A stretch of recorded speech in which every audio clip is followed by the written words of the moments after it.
Fala pessoal, beleza? Aí pessoal, uma dica legal aqui para que vocês, quando tem muito capacitor de baixa capacitância e uma tensão razoável, você pode utilizar ele ligado dessa forma aqui, tá? Então, se você tiver um capacitor de 35, como é o caso,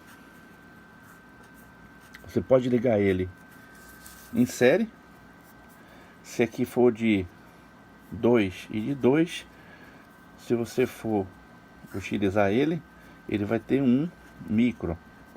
Porém, se você tiver 35 volts, você pode botar até 70 volts nele sem problema. Beleza, pessoal? É uma dica importante. Aqui no caso eu estou usando capacitor de 2.200, ligando 2 em 2, como você viu aqui. Você vai ter capacitor de 1.100 micro por 70 volts, ok? Então se você for botar aqui, ó, 2, 2, 2, 2, você vai ter 4, você vai ter aqui um capacitor equivalente 4.400 microfarad por 70 volts, beleza? Então uma dica importante para vocês fazerem um aproveitamento dos capacitores que você tem, ok? E também você vai baixar a SR aqui desses capacitores, desse banco de capacitor, tá? Como é que a gente baixa?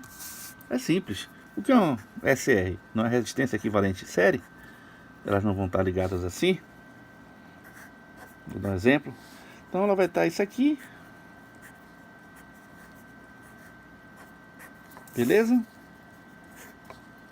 Então o que vai acontecer aqui? Vou ter um capacitor aqui de 10 e outro de 10. E a resistência aqui de 1 e aqui de 1. A resistência equivalente. Então eu vou ter um capacitor aqui de 20 micro por 0,5 de ESR. Vocês entenderam como é que funciona? Então é isso aí, pessoal, dica para que vocês possam aí aproveitar o banco de capacitor de vocês, tá, gente? Lembrando que é sempre bom você trabalhar com capacitores dobrados, que eu tô falando na mesma polarização, porque se falhar um, o outro tem. E também você vai baixar a SR do capacitor, beleza?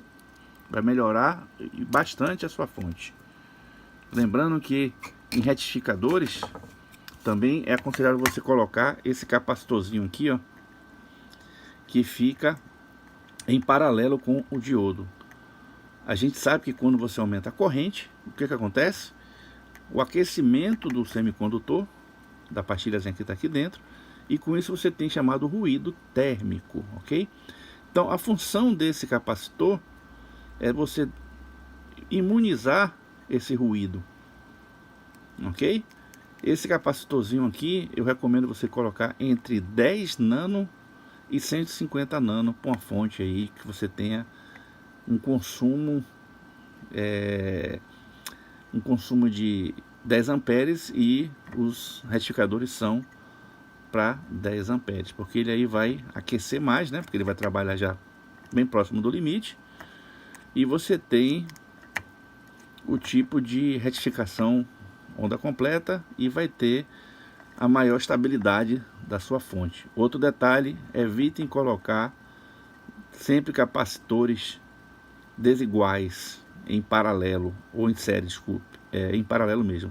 Em paralelo, ou seja, se esse aqui for de 6, esse de 6 vai ter 12 amperes, né? 12 amperes teoricamente, mas saibam que isso não é verdade.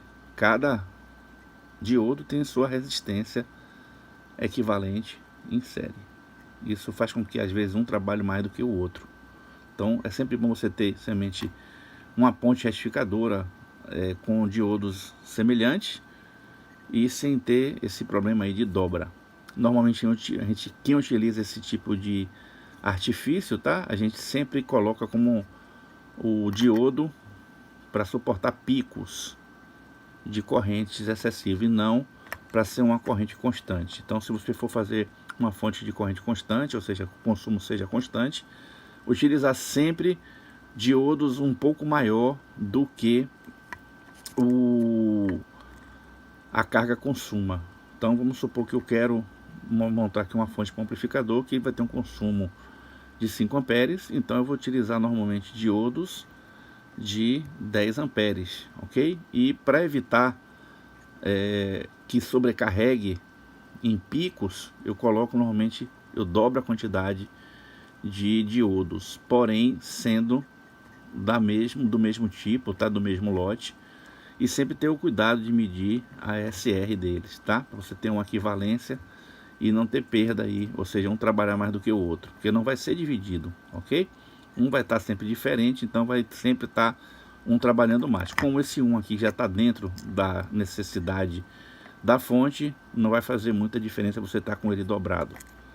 Então, gente, isso aqui é a dica que eu passo para vocês. Sempre observar a SR aí dos capacitores, dos diodos, capacitores eletrolíticos, que normalmente os SR aqui os capacitores de poliéster não mudam durante um tempo. Então é isso aí, pessoal. Muito obrigado aí por assistir os vídeos. Dá aquele joinha que vocês sempre fazem de praxe. E quem não gostou, dá o joinha também para ajudar o canal. E coloca aí suas considerações para que a gente possa melhorar os vídeos, né? Para que vocês possam sempre estar acompanhando e gostando aí do canal. Quem tiver alguma ideia, tiver alguma dúvida, pode colocar aí também na descrição, abaixo da descrição, nos comentários, para que a gente possa fazer um vídeo específico, tá? Então, o que a turma aí estiver precisando, eu puder ajudar, estamos aí firme e forte, tá, pessoal? Aquele abraço e até a próxima!